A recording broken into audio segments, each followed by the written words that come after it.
Hello everybody and welcome to Uncanny Reviews, the show where I review animated things and stuff like that. Today we're going to be talking about The Legend of Korra Season 3, Book 3, Change, as it's called. Okay, let me start off by saying, if you're one of those people who didn't watch this season because Season 2 was pretty lackluster, you're missing out. This season was fucking incredible. Like, one of the best seasons of anything I've watched recently. It was incredible. The entire season, episode per episode, amazing. Like, really, if you didn't watch it because of Season 2, then I don't know what to say, man. You're missing out. Alright, so this starts off with the repercussions of what Korra did in last season, where she released all the spirits from the spirit world because she left the gate open. And that's really not dwelt into too much this season, only a little bit. Like, they're doing trouble in Republic City, and then she gets kicked out of Republic City. And then you see spirits all over the world, because they actually do some traveling, which I've been wanted for a long time. I've literally been wanting this since the beginning of Korra, because that was one of my favorite parts of The Last Airbender. The part that they were traveling and they were, like, discovering the world. And I really wanted to see how the new world was, like how, they haven't shown Omashu yet, but I really want to see what happened to Omashu. They showed Ba Sing Se this season, which was pretty cool.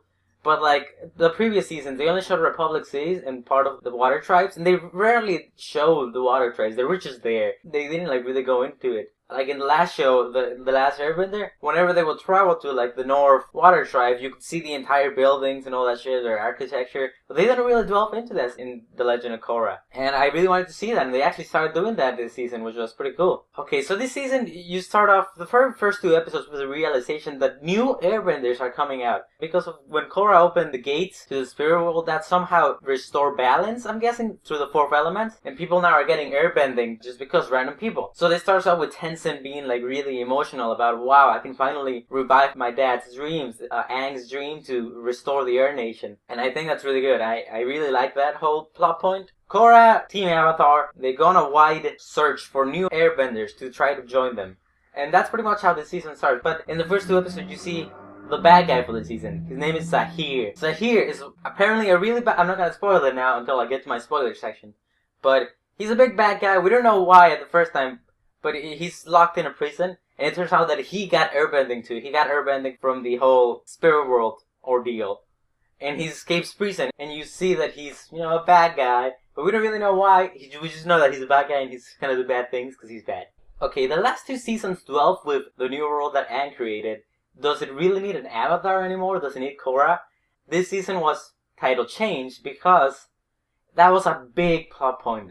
Like, in the last season it was dwelled into it, but this time it was like all the last two seasons finally got to this point where we questioned that a lot. Does the world really need Korra anymore? And I think that was really well done. And I think that's about it. I can talk about, without getting into spoilers, I'll talk more about the story later on. But I also want to talk about the fact the show is not on TV anymore. They actually made it online completely. You can only watch this online anymore.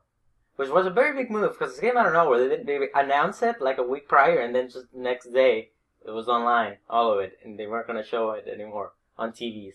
Also, previous to the release of the first episode, they showed the trailer, and they didn't give a date. And so I didn't really know when the show was starting. No one did. I saw people on, like, Twitter being all like, oh, why is this happening? I don't understand. I didn't know this was airing. The first two episodes didn't even get that big of an audience because no one knew that this was airing. And I don't know why they did that, since this is, like, Nickelodeon's biggest show right now. Right, I want to talk about the soundtrack of this season.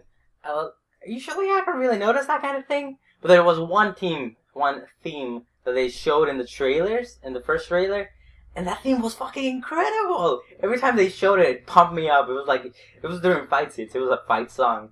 And it was fucking incredible when like, Korra was fighting everyone and all that shit. They would show this theme. I'll play it right now.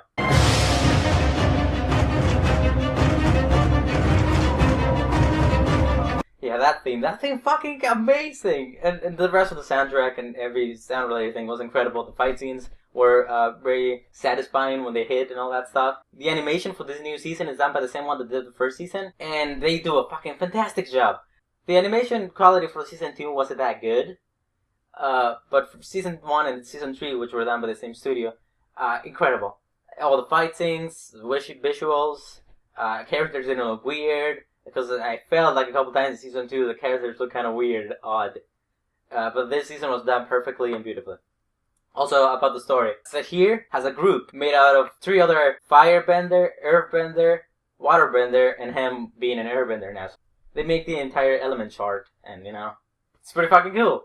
And actually, what's better about them, each character doesn't have just regular bending, they have a badass bending. They have badass bending.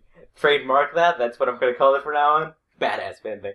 The Earthbender, this is a new thing, he can actually lava bend by, I'm guessing, compressing rocks till they get so hot that he can actually make lava out of anything. He's pretty OP, he's just throwing lava around, it's fucking amazing. I forgot what his name was. Pai Li, which is the firebender, she's actually a combustion bender, like a combustion man from the last airbender, meaning she can shoot like fiery things from her mind. Sahir, they don't really delve into Sahir a lot about his backstory, about why he knows so much about airbending. Apparently he spent his entire life learning about the Earth Nomads and their culture, but they don't really explain why he did that. They just give that as a backstory on why he knows so much about airbending.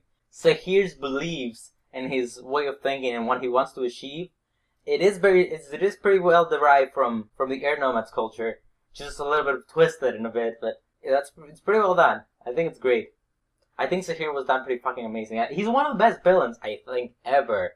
From the entire Avatar series. He's as good as Azula, because in the original Avatar, The Last Airbender, Zuko may have been the villain for a bit, while we always cared about Zuko.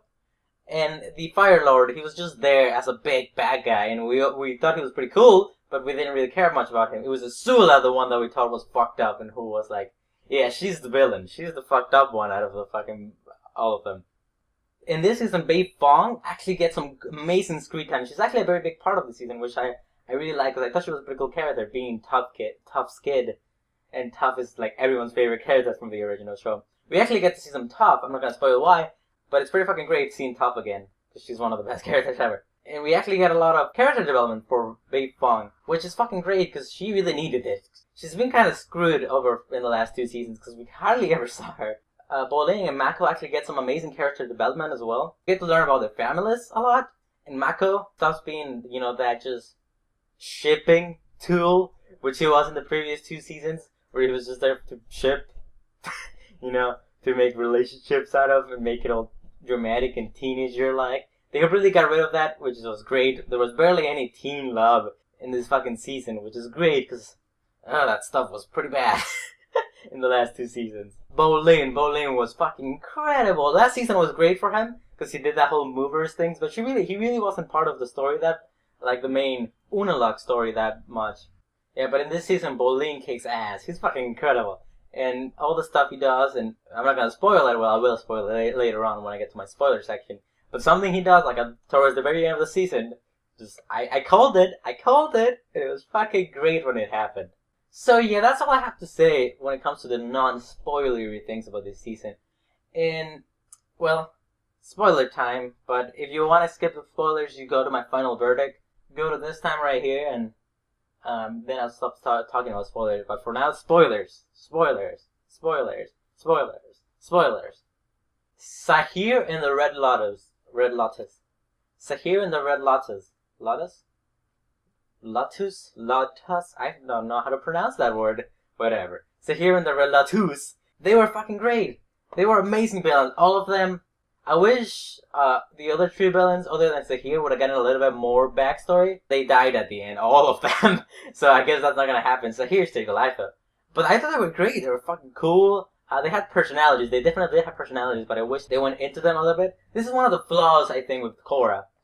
In the original series, everyone had backstories. Everyone! You learned so much about the characters. Everything was so tight, packed together. And the seasons were 22 episodes, and they had freedoms to do episodes where you just focus on one character doing his thing.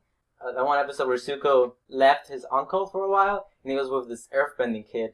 And everyone was afraid of him because he was a firebending, but at the very end of the episode. But, in the beginning, it was cool seeing Zuko grow with someone that wasn't from the Fire Nation. And they can't really do that in the show much, because the seasons are 13 episodes and that tight-packed everything into one season. Since every season focuses on one problem. And me and my dad actually watches the show, by the way. Maybe my dad really don't like that. I think it was better when they had just one overall giant problem, small problems to deal with in each season, but one overall big one, so they can have time to focus on other things other than the big plot. In Korra, they kind of miss out on that because we barely know anything about Unalaq from last season. We learned about Amon. Amon was pretty cool, but we learned barely anything about Sahir's past. Well, in the other three, Paili, Manghua, I think her name is, and the other guy, the Earthbender, we hardly learn anything about them, and just I wish we would have learned it more, but they died, so I guess that's not gonna happen. Also, I wish we would have learned more about the Red Lotus and how it came to be. I don't know why, who created it, who invented it, why did it start, and all that stuff. It wouldn't be nice to learn all about that shit. But other than that, Sahir and the Red Lotus, all four of them and the other ones, that was pretty fucking well done. They were amazing benders, and they made all the action like super incredible. As a villain, Sahir and the rest are fucking cool. They're one of the greatest, like I said before, they're one of the greatest villains in the entire series, I think, even from Avatar. And the fact that all of them are like super mega overpowered, OP as fuck benders, it just makes them way cooler. The queen from Ba Sing Se, she was a bitch. It's sad that she was the daughter of the king from the last Airbender, and they even make fun about the fact that he ate his bear. You know, the bear that was like just a regular bear, that was a joke.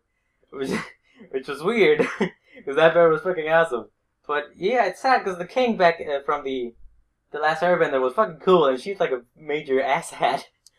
And when she bit the dust, when Sahir killed her, that was so fucking awesome. That was the first time they showed like truly murder someone in the entire like series. People have died, but not like straight out murder. Like, you know, what's his name? The guy who showed up in the first season of the last Airbender, he was like, he lived in trees, whatever. He died, something fell on him. But they barely even talked about it. He was like sad for a second, they forgot about it. And they never brought it back up until like episodes later. Avatar was a little bit more child-friendly. I'm not saying that Avatar didn't have like deep and really mature topics to talk about. But The Legend of Korra seems to be targeted to both kids and adults, but mostly adults. The Legend of Korra seems to be more open about talking about even more mature topics, which is great. When I was 11 or 12, it's when I watched Avatar, and now that I'm grown up and I'm a teenager, I get to see the new Avatar, who's also a teenager, and I think that was, I think the creators timed that perfectly. I think they did that on purpose. The fact that us, our generation, that used to watch Avatar when they were kids, now are teens, now they get to watch an Avatar that's also a teen. So I think that's pretty fucking cool. Alright, the Red Lotus and their plan. The Red Lotus, it turns out, I'm talking about it, this is a spoiler section, you should have seen the show by now if you're watching this. So it turns out that Sahir is pretty much an anarchist.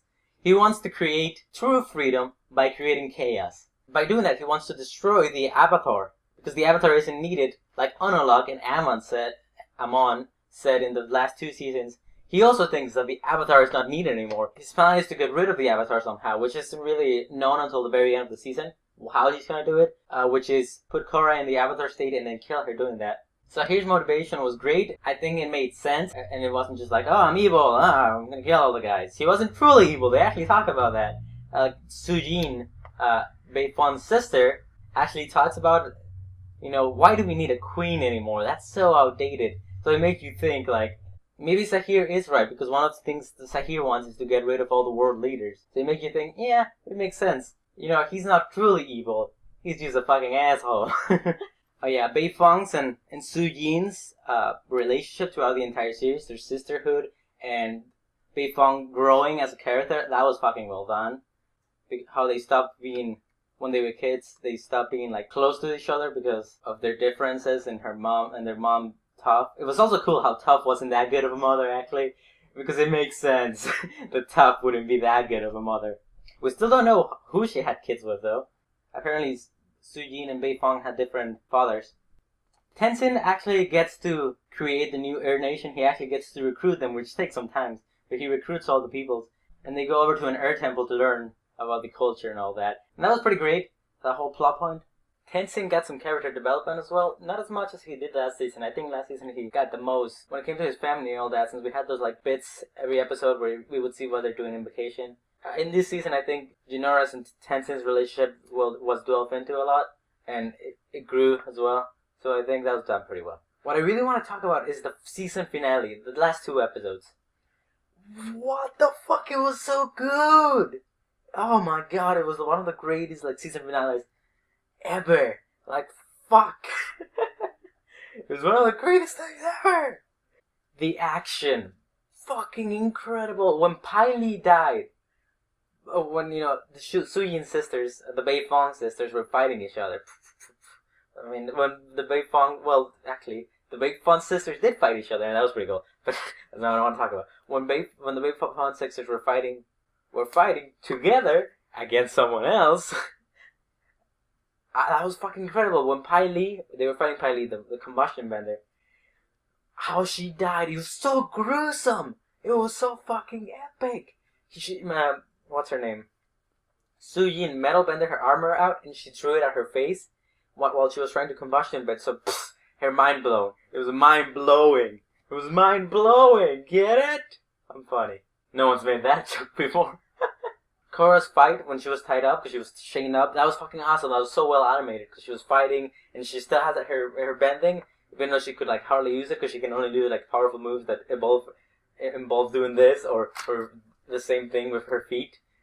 It was pretty fucking cool. Oh yeah, her dad joins him in their fighting Sahir. Throughout the entire series, Sahir talks about Guru Lahima, a guy that was an airbender, a really powerful airbender, and he has this one speech that goes along, if I can remember correctly, let go of all your earthly belongings and you will enter the void. And that's how he learned to fly. And I called this 100%, Sahir was gonna fly. And Sahir, when Pai Li dies, the final thing tying him to this world, and he enters the void, and he just like jumps out and starts flying, and it's fucking cool. Sahir ties Korra up because he captured her, and tries to put this metal poison inside of her. This metal poison that makes her go into the avatar state, and then he wants to kill him when he goes into the avatar state, but he doesn't. He was planning on killing killing Korra in the avatar state, but he really wasn't planning on fighting the avatar state because when Korra goes to the avatar state, in this gruesome ass scene where you see like her face like sweating and it's so really dramatic, she started like wrecking shit up, fucking destroying everything, and they have this fight with Korra doing the Iron Man fire thing, and he's just flying around, and they're like fighting. It's pretty much the Fire Lord and Aang fight from the last Airbender, but it's cooler because one of them is actually flying, and the other one is fucking wrecking shit up like a crazy mofo. The whole fight, Jinora ends up saving the day again because Jinora is like the best character. Even though she's like 10. She's like the best character. He makes all the airbenders do like a tornado thing, and then Korra in her avatar state makes her own. But it seems that Sahir has won because Korra still has the poison inside of her, and she's dying because she's in the avatar state. But it turns out that because it was a metal poison, Su Jin metal bends the poison out, and she survives. The whole fucking season finale, Bolin's fight with the Earthbender. Bolin learns lava bending because the entire season he was like, oh, I always wanted to metal bend, but I've never been able to. Well, it turns out because he's a fucking lava bender. He actually, lava that's falling from the other lava benders, it's coming after him, and then he's just like, fuck it, I'm not gonna stop this with Earth anymore, I'm gonna try this. And then he stops it. It's really fucking well done. I called that since the very beginning, since I knew everyone thought that because he couldn't metal bend, he was kind of metal bend like season finale out of nowhere. And it was gonna be like, oh yeah, you had it in you all along. I thought that they were setting that up for people to think that he was gonna metal bend. But I was thinking, what if he becomes a lava bender because they introduced the lava bending thing in the season, and it came true. I knew it was gonna happen, and I saw it coming. It was fucking awesome though. So yeah, he's fighting the lava bender, and it's really cool interaction between them two, Boling and the lava bender. Boling does some lava bending, and he's like, I learned some new tricks. Wink. And then he's just like, oh yeah, fuck yeah. It's like friendship moments between the guys that are fighting. But he ends up killing himself because it turns out that he thinks that the plan failed already. So he's like, man, if I'm going down, I'm not going to prison anymore. I'm bringing you down with me. So he kills himself with a bunch of lava, trying to bring down Boling and Mako with him.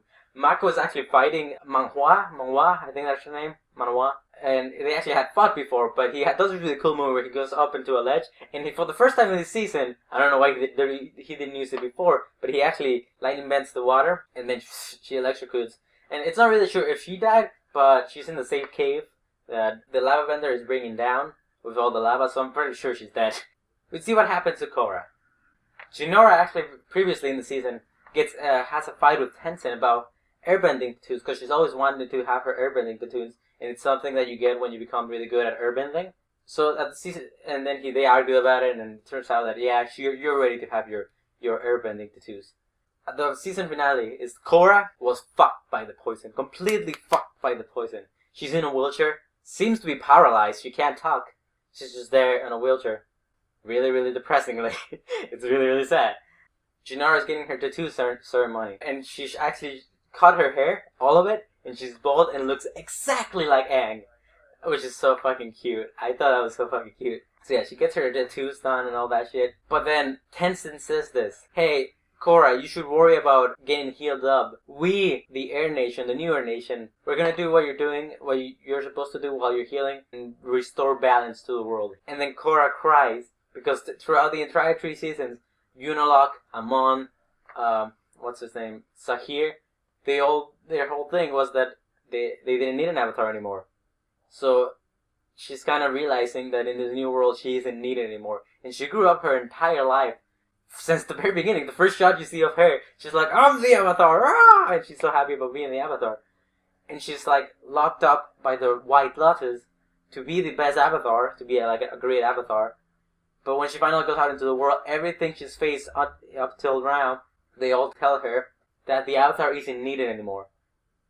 And I think that's why that scene at the end when she's paralyzed and she can't say anything. And Tenzin says, we're gonna restore balance to the world. Do what you're supposed to do. She cries, because, you know, single tears. Because, you know, she realizes that maybe she's not needed anymore. So, yeah, that's all I really have to say about the spoiler bits, and that's all I really want to say. Maybe there's some more, but I don't know. I'm not thinking about it right now. I'll definitely review the next season. Like I was saying, if you skip the spoiler bits, just watch it. The show was removed from air, from TV, but it's now online. You can watch it on Nickelodeon's website, which I'll link in the description. You can also watch it on Hulu Plus, which is maybe bad because Hulu Plus, I think it's only in America. But I think Nickelodeon, you can watch it anywhere in the world. And there might be some other places where you can actually watch it. Season 3 was fucking incredible. I recommend it to everyone. And people who haven't, if you haven't seen the Avatar series, any of it, watch the entirety of it. Watch The Last Airbender and watch Korra. It's all great. It's incredible. This season makes up for the lackluster season 2. And it was pretty good, I think. The first season was pretty good. But the second season was pretty lackluster. But I think this one makes up for all that. This one was incredible. This one made me feel like the original series made me feel. It was just so great. So I recommend it to anyone. I've been CL Phoenix Belmont. Thank you for watching.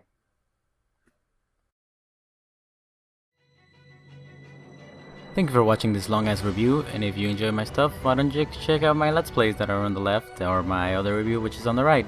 Why don't you also follow me on Twitter or some shit, I don't know, man.